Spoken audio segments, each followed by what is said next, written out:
Welcome to the Meaningful Work Matters podcast. I'm your host, Andrew Soren, founder of Eudaimonic by Design.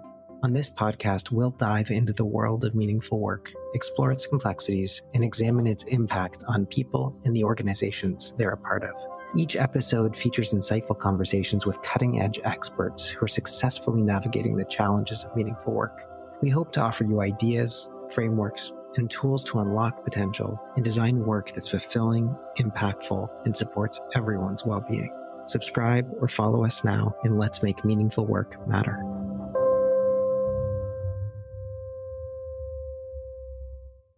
Evgenia Lysova, it is such a pleasure to welcome you to this podcast. Before we jump in, maybe you can just take a moment to introduce yourself and share a little bit about your connection to the topic of meaningful work. Thank you very much, Andrew, for the invitation. Really pleasure being here. So my name is Evgenia Lysova, and I'm Associate Professor of Organizational Behavior at the Vrije Universiteit Amsterdam in the Netherlands, in Amsterdam. So it has been quite some time trying to kind of craft what is my introduction will be about. And this year I came to this kind of conclusion that my introduction is very much about that I'm on a mission to bring a bit more of meaningfulness in the daily lives of individuals and their careers and their work, but also with the help of organizations. And most importantly, I also try to understand how we can sustain experiences of meaningfulness, which is extremely important. And in my academic life, I have been very much involved in trying to create community of meaningful work scholars. I've invested in special issues. I've organized conferences. So it has been an enormous pleasure to be a part of this meaningful trajectory and also creating this some sort of meaningful community, hopefully with their colleagues as well from all over the world. So that's what I've been doing. And clearly I've been publishing also my work, conceptual, empirical, different kinds of work on the topic. And I hope to do so more in the future as well. Evgenia, I've got to say, I'm truly humbled by the way that you have been able to build community. So many of the review papers that you've written and been part of, so many of the ways in which you've created really a space for those who are doing meaningful work all around the world, meaningful work research all around the world, to be able to come together, to be able to learn from one another. Your capacity to be able to synthesize and summarize and show quite a complex system at work has been really inspiring. It's been really inspiring for me, has been really helpful for someone who has just been learning about all of the extraordinary good work. Your capacity to truly build this community of practice and research is a wonderful gift to the world of meaningful work. So thank you. On behalf of all the folks who have learned from your good work, thank you so much. Thank you. Thank you. And it's a pleasure that you sort of identify my gifts. So there is my calling, I guess. Well, maybe that's a place where we can start. I'd love for us to hear your perspective. What does meaningful work mean from your perspective? Yeah, thank you very much. So probably as many people get in your podcast, as many definitions of meaningful work you'll get. So the way I look at meaningfulness is very much as a subjective experience. And I want to look at it as something that everybody can experience in their daily work independently in which job they actually work in. So it's about personal significance. It's about feeling worthwhile in what you're doing and also valued. So that would be my definition of meaningfulness. You sometimes talk about the difference between meaningfulness at work and meaningfulness in work. Can you help us understand the nuance there?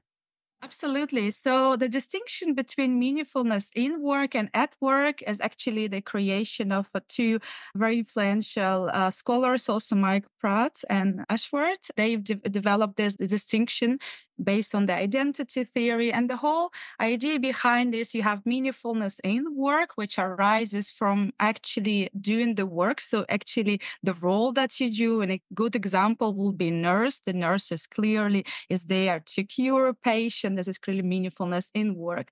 And meaningfulness at work is we get a sense of meaningfulness from the sense of belonging to a valid social group.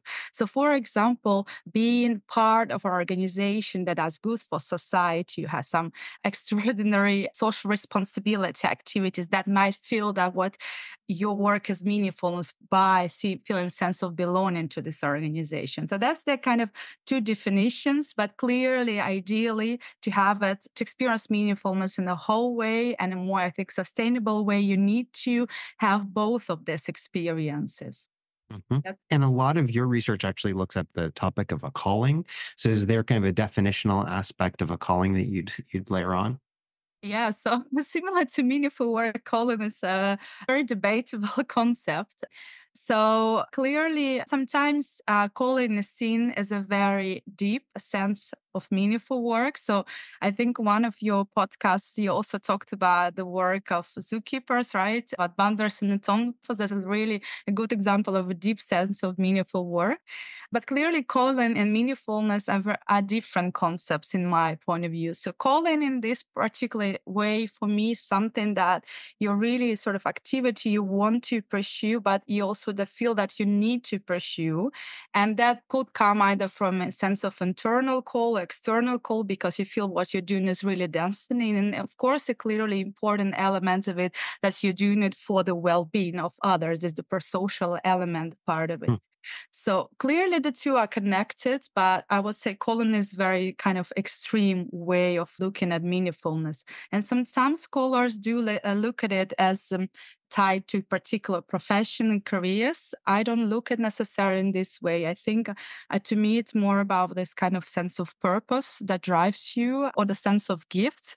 So what we've been talking from the very start, this idea that individuals have gifts and they bring it in a different context in different works. And then I feel calling towards a particular work. Yeah. Hmm. You distinguish between the idea of gifts and strengths, character strengths? This is a very interesting question. I recently had a Yeah. conversation about it. Yes, I would distinguish the two. To me, it's also gives something that you were sort of born with and maybe you've discovered, not necessarily discovered in the childhood. Some have discovered as they move on in their work life and their careers.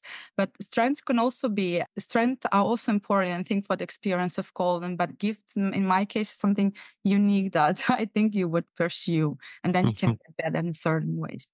I've always loved the idea of gifts. Peter Block, who's a bit of a guru, I guess, of the organizational literature, less necessarily a scholar, has this wonderful framework in his book called Community about the idea of asking for people's gifts. It has always really resonated with me Mhm. a lot. Can you tell us about the connection between relationships and meaningfulness? Yeah, so relationships are seen as a very important source of meaningful work. So, work in my paper that I particularly have in mind, 2019, which was co-authored with my fantastic colleagues, Blake Allen, Mike Seeger, Brian Dick, Ryan Duffy, not necessarily in the same order, but we explore different factors and the different levels that actually can help foster experiences of meaningful work in organizations. And if we look at the organizational level factors, this is where we see the social context being in a very important, playing an important role. And why does it play an important role? It's merely because it provides important information about ourselves, our sense of worth and value at work. So here's maybe a fundamental work of Emma Wisniewski and colleagues in terms of interpersonal sense making that basically talks about the idea that in the connections we have with our colleagues, supervisors, beneficiaries at work, that you get those important cues that can be verbal or non-verbal cues, how they behave to us. And that signals an important information about the value that we have at work.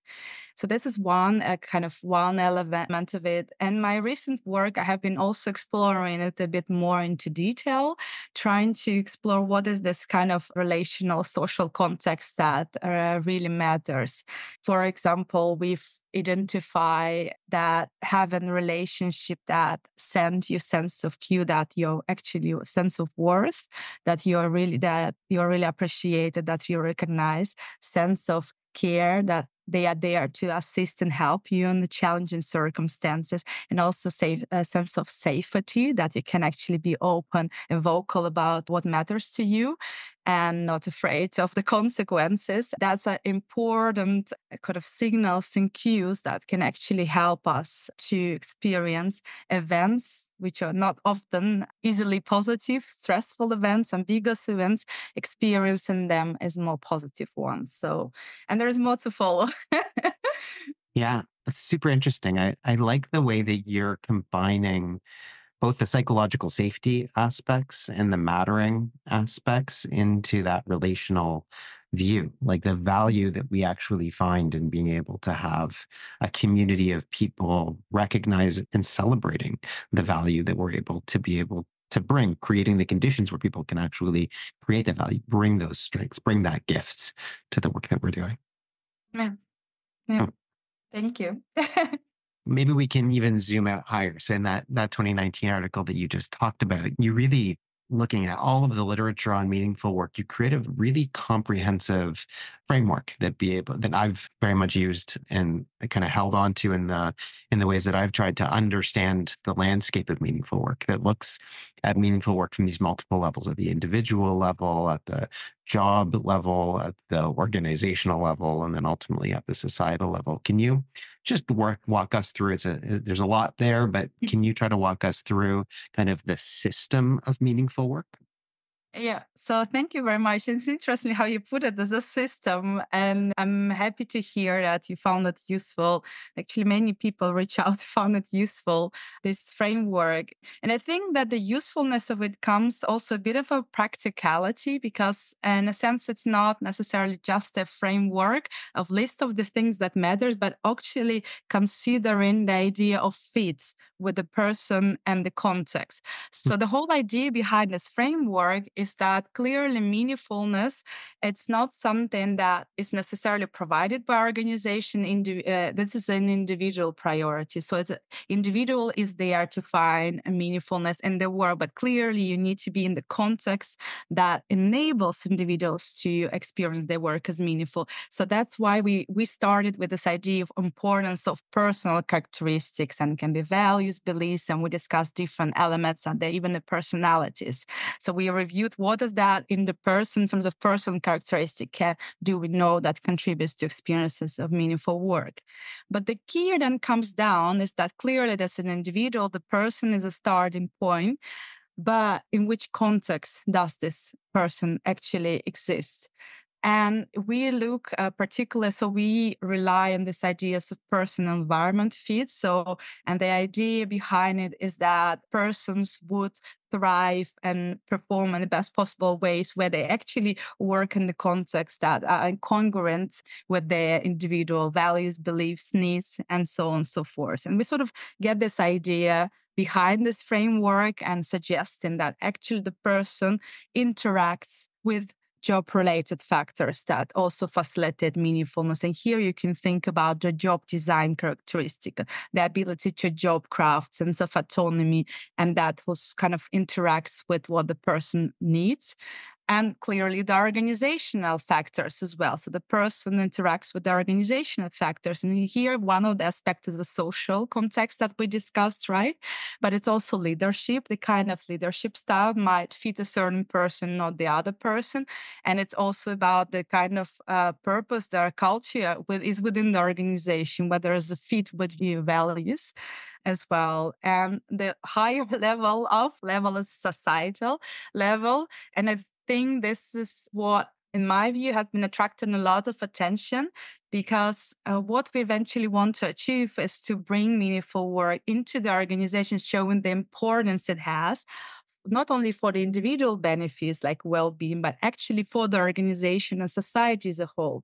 So there's this connection between the societal level. So we discuss, for example, decent work, right? Or the different cultural norms that can shape individuals and also can shape how organizations, what kind of importance they put on the meaningful work. So that's this kind of the different levels of meaningful works. And the most important aspect is the interaction between individual and the content. But this is the kind of, I would say, the key. So if there is a congruence, the fit, between individual and the practices that the organization, for example, has. The more smoother is the path towards experiencing meaningful work. Hmm. Do you feel like that sense of congruence is the responsibility of the individual, the responsibility of the organization hiring them? I'm sure it's a bit of a combination of both, but I'm curious about the direction of that awareness. Yeah, so I think it's a very ethics focused question. Yeah. When the notion of responsibility comes into play, there's always kind of notion of ethics, who is responsible for what. So in my research, I actually have been also asking this question to individuals.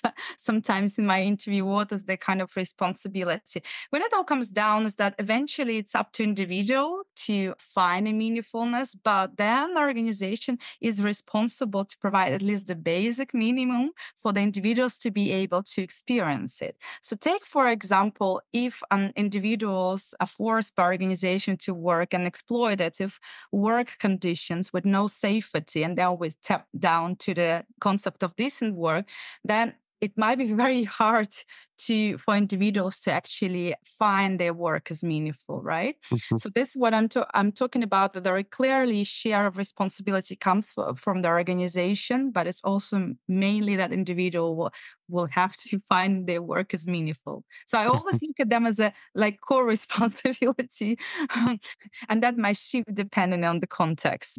Clearly, that's I think the example that I've given was good. One of the things that I think a lot about, especially these days, is the way that artificial intelligence, the future of work is really shifting kind of what the fundamental relationship between kind of people and work might be. How do you think that this level of self awareness is important in the context of the future of work and the ways in which work is changing? The kind of question of artificial intelligence is a very relevant right now nowadays. And we have been with my colleagues recently, I've been also having a special issue that actually tries to tap into interaction between meaningful work, future of work, and business ethics. So clearly what we see that much more work is needed with this particular direction, because there has been a lot kind of tapping into meaningful work and business ethics, and the future of work was not that yet prominently connected to the conversation. There were a couple of papers that were able to attract very interesting papers. So I invite to have a look at them that basically explore what does it mean when we talk about AI? What does it mean the future of work? How does it sort of shape and influences experiences of meaningful work? And if we take, for example, one particular way, how does it impact? Is clearly it limits the amount of social connections, it influences the social fabric, within the organizations. So if we come back to what I've been talking at the start, right? That the relationship are so important. And now we sort of maybe we're lacking those deep connections that we used to have. So then it's awareness of how for individuals to really find a way how in this context we can still experience meaningful work. What are the ways that could replace what maybe there are new factors that may play a role, what gives us meaningfulness, or we just would need to search more because we will be just limited by the technological advancement and the changes in how we interact with people. Yeah, so that's I think the one of the ways to look at it. Mm. You recently published an HBR article that kind of gets into this question of awareness and all of this complexity around meaningful work. Kind of what's your relationship? And one of the things that you kind of get to, which I think you were just starting to get to, is some of the small actions that one can take to foster meaningfulness, no matter to a certain extent what context you find yourself in, or possibly very much in spite of the context, like in thinking about the context in which you find yourself. How do you take small action? Can you share from just like a tactical and practical perspective, like how does one go about looking for that meaningfulness? Yeah, sure. Thank you. So maybe before I suggest some practical Yeah, insight, maybe I should quickly explain what we actually found. So the HBR yeah. article is based on the human relations, our article published in the Human Relations Journal, where together with my colleagues Luke Fletcher and Sabrina Albarudi, we have been exploring the changes in meaningful work and what can actually predict changes Mhm. in meaningful work. And this is where we found this idea of being a state of awareness, so being aware of your internal world, of what matters to you, but also outside your external world, and also awareness of your relationship and the world around you.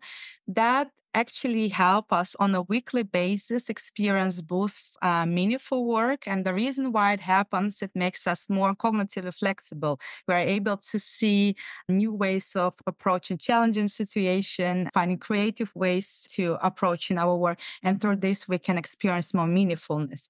So clearly an important practical implication here is that we need to practice being in a state of awareness on a daily basis, on a weekly basis. And I must say that that really works. After writing this article, I really start to be also more aware of myself and the environment, and gives me much more experiences of meaningful work.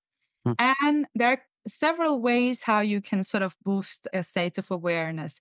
Clearly, we didn't test that, but we drew on work on mindfulness, for example, mindfulness to meaning theory, that actually suggests that through mindful practices, you can broaden your awareness. And then sort of we go from there. So we focus on the awareness.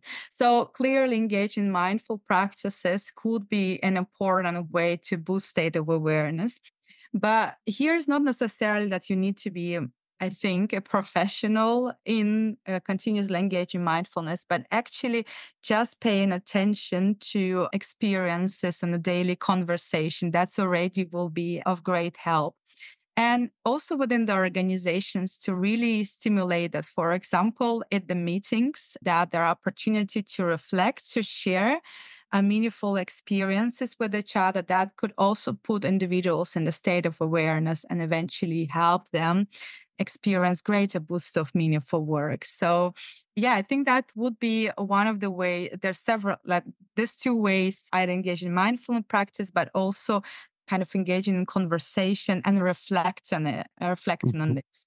And it's not necessarily that it's easy to do. It really requires making changes, and it requires openness from your colleagues, from yourself, for example, making it a part of the meeting routine at the start of the meeting. Not necessarily, for example, tell each other about great successes, but actually talk about what made this particular experience meaningful. Because for some, it is success in a certain project. For others, it's really contributing to someone, to helping a colleague. That may be also meaningful experience. And if we sort of limit it to define what is meaningful, that it's not gonna. Neither it will create awareness, it will probably increase competition within colleagues, but it will also, and neither sort of going to help out, because meaningfulness and what we find meaningfulness is very different for the individuals as well. Mhm. I imagine it would be an amazing opportunity to build compassion and empathy amongst a team to be able to understand even what do various people find meaningful within the context of their Yeah. work. Yeah, Huh. absolutely. And then I guess we get back to also the idea of safety, that Yeah. you really can share your experiences, because I think it's important to talk about meaningfulness is not always a positive and Mhm. nice things that happen to you. Meaningfulness, we know from research, meaningfulness can be found from going through challenging experiences. And we also in our research show that ambivalent, this kind of more positive and negative at the same time events, can also trigger experiences of meaningfulness. So this is so important to have this safety to Mm. be able to open up and about this experience, maybe that about your own vulnerabilities as well. And maybe this kind of vulnerabilities are also meaningful to you, right? So the idea of safety, yeah, and clearly building empathy is an important step towards even perhaps Mhm. before you are able to set up those kind of practices within an organization. I want to dig in a little bit more here too. 'Cause it strikes me that there's two potential ways in which this could go a little wrong. One is the idea of maybe like meaning fatigue, where we get bored of talking about meaning. I've noticed a little bit in work that I've done with organizations around gratitude, where recognition or gratitude is something that we say is really important, but organizations ultimately, in the context of a team, and in the context of trying to find something to be grateful for every single team meeting, it starts to almost become performative, or it loses its meaning because of the fact that it becomes too much. So this kind of one idea is meaning fatigue and whether that might be possible. The other is almost meaning anxiety. Like I don't have anything that I feel deeply meaningful right now. And does that potentially elicit kind of negative feelings if I can't find something that I find deeply meaningful right now? I think that's a very interesting topics that you're bringing. The organization on your team needs to be open and prepare for that, Hmm. right? And that requires also building a positive relationship with each other. And that's idea of safety that I'm talking about. And not that you are judged based of you having a meaningful day or not a meaningful day, because if it goes this direction, clearly I can experience both of the two examples that you've given. Meaningfulness fatigue. It feels as you need to say you have something meaningful. Well, you actually had a very bad day and couldn't find anything, any meaningfulness in that. I think that actually sharing those examples of also struggling of finding meaningful, and this is also important. So it's not telling only good stories, but also stories that make you hurt in a certain way. This is what makes it real. That's what makes it helpful to people, and helpful in a sense that also being aware that also the negative experiences can bring eventually positive experience in the later stage, and also meaningfulness from the negative experiences. But I also share with you the sense that it should not become like a performative measure, something that everybody's performance is measured upon, whether you have meaningfulness or not meaningful. Because it also raises the questions, what do you do with people who do not experience any meaningfulness? Because clearly not every individual looks at their work as something that is much more than a paycheck, right? You have people who experience their work is just a job. And I don't think there's nothing wrong with that.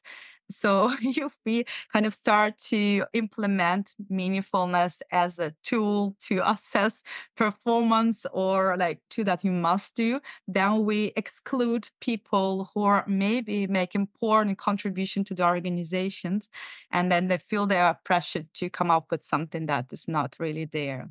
Hmm. So I also find it so important the way we talk about meaningfulness. It is, I believe, is fundamental human needs. So people need to experience sense of meaningfulness in the work context. But we know, I think there was also McKinsey research showing that only 70% of people actually experience meaningfulness in and through work, which means that another 30 does not, which does not make in any sense negative impression of how they perform with their organization, the kind of contribution they have. They might experience meaningfulness outside of their work. Therefore, I think we need to be very cautious when it comes to sort of implementing meaningful work practices. Those practices should be focused on helping people see the things that maybe they were not seen before, and really find motivation where it's maybe hard to find motivation in certain events, and also connect to each other on a different level rather than trying to force each other, find meaningfulness. Yeah. Makes me wonder whether meaningfulness should be measured. I mean, there's many organizations that I talk to who wonder about measuring meaningfulness in the ways that they measure employee engagement in their offices. And so I'm curious what your thoughts on that are. Yeah, so I think it's an interesting question because, from one side, for the developments of research field and the relevance and the fact that meaningful work really matters for the organization, that we should do that because we can connect it to the performance outcomes. So if you measure meaningfulness and you connect to the performance outcomes, then you can actually show it actually end up in making an organization, individuals and organization more creative, innovative. So, from this part of view, I would say yes. But on the other side, the moment it becomes formative, it becomes to sort of also sort of measure something for the sake of measuring certain things. It's not gonna eventually on the long term deliver to the organization. It might be also seen by individuals as a sense of exploitation as well. So there's been a lot of work by a colleague, Marjolein Liefswiersma. She was talking a lot about how to make sure that our organization does not manage meaning, does not exploit this idea of meaningfulness, knowing that meaningfulness helps people be motivated and engaged, and really feels like they are taking control, power around this concept. And that actually negatively impacts the ability of individuals to experience meaningful work. And so therefore, I don't think I have a correct, like one yes or no question for you. I would say it's a sort of double-edged sword. And I think when it comes down is that if you really want to measure it, you really need, the idea is not to measure it for the sake of measuring and firing someone or hiring someone, but it is really about exploring what is needed at this Mm, point of time for this particular individual. mm, Because people might experience meaningful work in terms of really giving back to community, or like giving back to the having nice contact with customers, but really then they don't have much time for expressing their potential. So then you sort of balance and explore, use it as a tool to help individuals mm. to develop rather than as a tool to evaluate the individuals. So I think evaluate and coming up with, with a ways of approaching that. If I think if it's used as a tool for developing, helping individuals to feel authentic, expressing their full potential, I think that's, and in this case, is good. But the moment it becomes a matter of social control, of forcing a sort of way of looking in, then we're not going in the right direction here. I can see applying the measurement. I could see people wanting to look at leaders and say, do the people reporting to that person collectively see that their work as meaningful? And if so, is that great for the manager? Or if not, is there something the manager should be doing differently? I'm not advocating this idea because I Mhm. like it. I'm thinking about it. I'm thinking about it as like would it be an interesting way of evaluating the performance of a manager to assess the degree to which they're able to help their direct reports cultivate meaning? I think it's an interesting idea, but I think even before we go in there, we first need to measure, for example, how managers contribute to social responsibility. So Yeah. this is just an Yeah. Yeah. alternative Yeah. kind of area that I'm working on, and everybody's sort of advocating for it. We need to measure for that. We need to evaluate that. But in reality, still the performance and the different aspects of performance are evaluated. So I think maybe in several years we were able to incorporate meaningfulness in there, but it's still a way to go because that requires a big change in how performance in general evaluated. Hmm. I think that it's not so much that we need to evaluate the meaningfulness that they created, but I still am puzzled about that one. Still, I think it will be. I can imagine. I mean, I always go back to the idea of eudaimonia. And, if eudaimonia in a very Aristotelian way is about unlocking potential, Mhm. and if meaning is one of the consequences of unlocking potential, then it would seem to me that seeing a manager's role as someone who can help someone unlock potential would be a very valuable thing to be able to evaluate. But I can also see the ways in which, if the thing that you're trying to measure is meaning, the way that that can actually become very manipulative in a way that you wouldn't necessarily want, where you're rewarding the wrong thing. So it's interesting to try to figure out what's the thing that you're trying to get, and how do you measure and reward for that? Maybe an interesting. So your comment really brings me to think about this unlocking the potential, right? Mm, What about the situation is that the manager is there to help unlock potential, unlock potential, but exactly. yeah, but it is not. possible, right? Due to whatever career developmental, lack of career developmental opportunities, you can be the Mhm, best manager who meets with you on a daily basis and it's all there, like help you unlock your potential.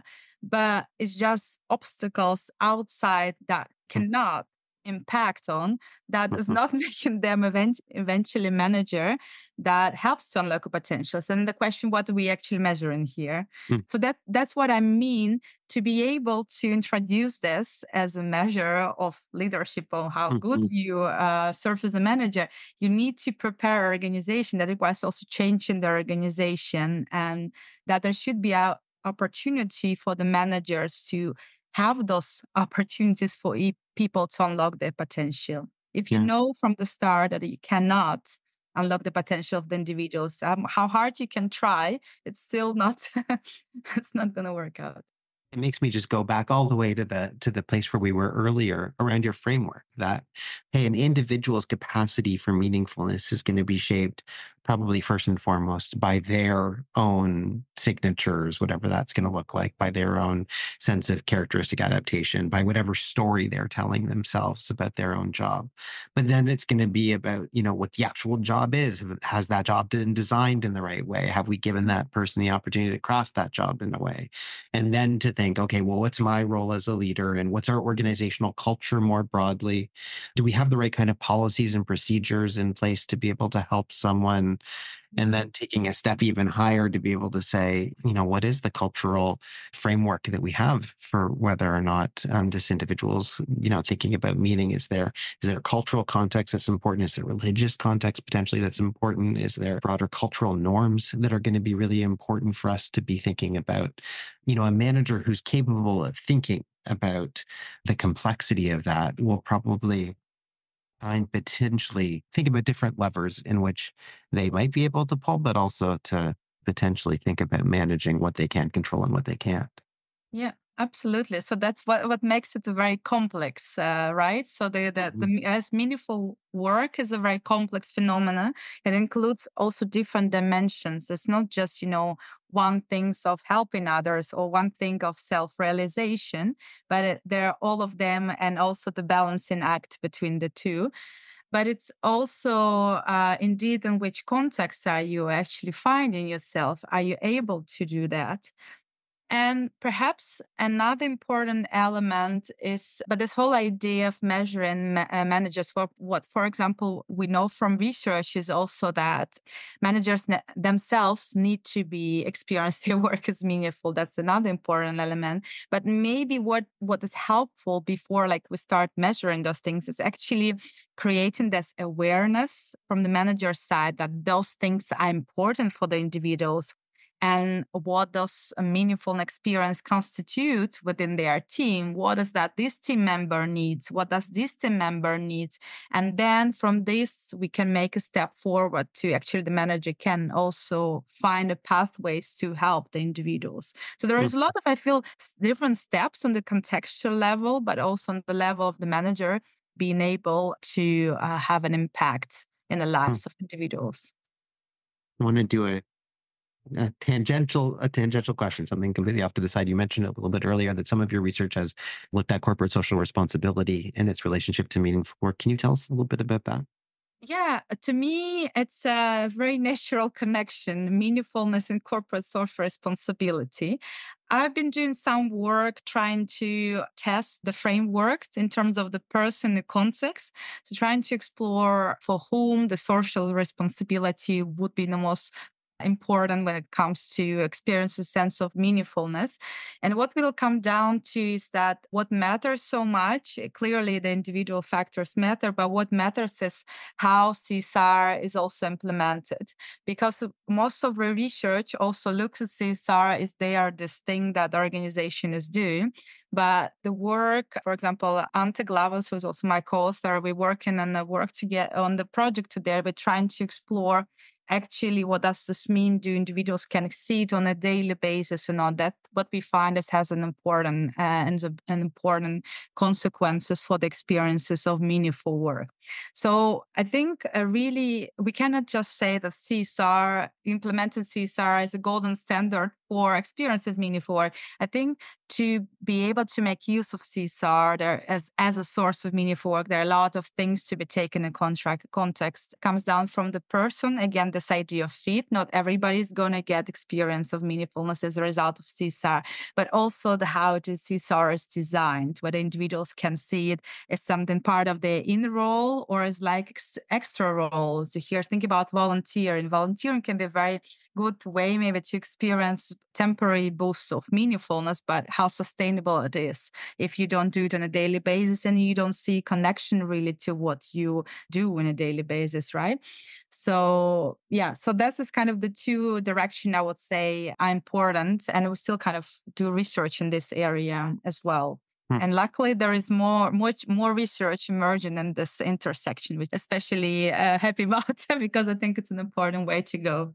Yeah, I do too. I think that that work is really, really important, and especially in the context of so many organizations who are striving. I think that the evolution of corporate social responsibility over the years has been CSR is potentially just the organization through a donations responsibility or maybe through kind of some sort of financial connection to an idea that CSR might be about volunteerism to, I think, now shifting more and more to the idea that if you're really doing social responsibility well, you're actually building it into your business model and your strategy, that you're focusing on environmental or social or governance kinds of metrics, that there's ways in which you're actually reshaping the fundamental ways you do work to build more of a social responsibility into that work.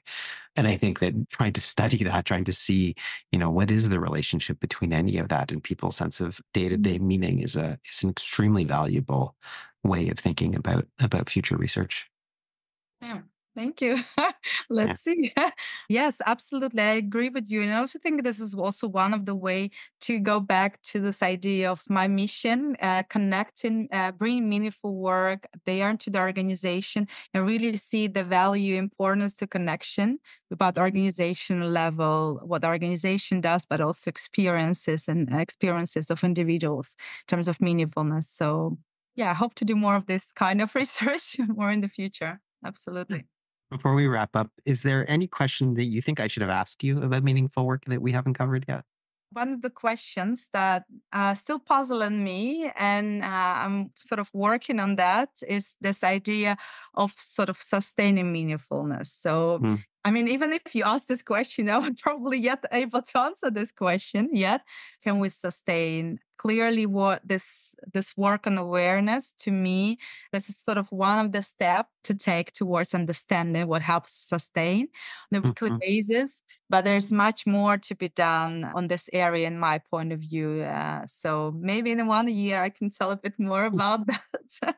I think it's such an interesting question. I mean, it makes me think of two things. Number one, it makes me think a little bit of Katie Mhm, Bailey's work around temporality and meaning, and the fact that meaning changes over the course of our lives, over the course of whether we're looking into the past, into the present, mhm, or in the future, and also just over our lifespans. The things that might give us meaning at any specific moment are likely going to change. I was recently just talking with Mike Pratt about that too, and the fact that what we might want early in our careers is going to be different than things, the more utilitarian things that we might need in the middle of our careers when we have mortgages and college to pay for our kids and are just thinking about, very practical things. And then very different as we start to think about, legacy and retirement and what we want to leave.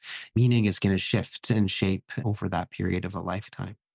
But the other thing it makes me think about is the way that we often think about well-being in organizations more broadly. And I think it goes back to our measurement questions of is the expectation of an organization that people will experience well-being all the time and that that's going to be a linear progression? Of course not. People's well-being shifts and shapes. And of course, we want people to be overall feeling a sense of well-being over time, but maybe it's almost better to think about it, looking at it as a weather report rather than a report card.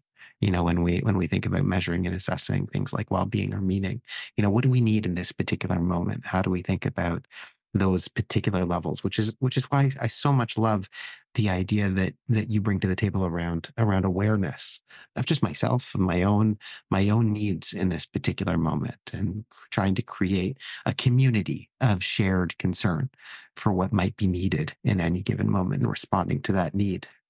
Yeah, no, I totally agree with you, and also this temporal aspect. So clearly, Caddy Bailey was a big inspiration to us, to me and co-authors in terms of crafting this piece.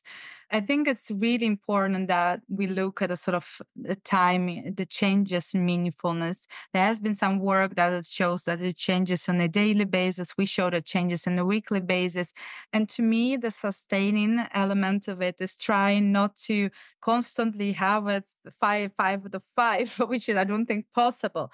But rather explore is that what is there for the individuals that can help them potentially maneuver when they have very high sort of deeps of meaningfulness, what can get them back on track. This is, I think, what is important. Maybe not yet five, but at least still three.